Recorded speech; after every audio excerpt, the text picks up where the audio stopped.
સ્થાનિક સ્વરાજ્યની ચૂંટણીમાં પ્રચાર કરતા ભાજપના નેતા હર્ષ સંઘવીએ ગતરોજ દરિયાપુર, ખાડિયા અને લાંભામાં જાહેર સભાને સંબોધી હતી. હર્ષ સંઘવીએ તેમના સંબોધનમાં કહ્યું કે ગુજરાતે કોંગ્રેસના શાસનકાળમાં અરાજકતા જોઈ હતી, પરંતુ પ્રધાનમંત્રી નરેન્દ્ર મોદીના નેતૃત્વ હેઠળ ભાજપે નાગરિકોને સુશાસન, સુરક્ષા અને વિકાસ આપ્યો છે.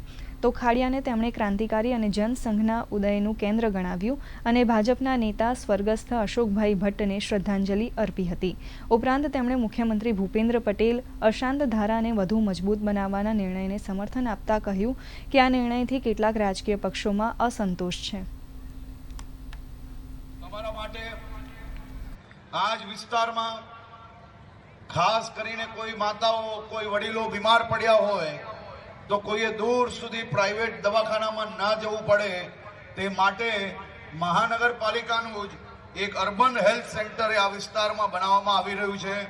એની જોડે જોડે જ એક CHC સેન્ટર બી તમારા વિસ્તારમાં, જેથી આપણા વડીલોને નાની મોટી કોઈ બી બીમારી હોય તો એની સારવાર આ જ વિસ્તારમાં થઈ શકે તેવી વ્યવસ્થાઓ કરવામાં આવી છે.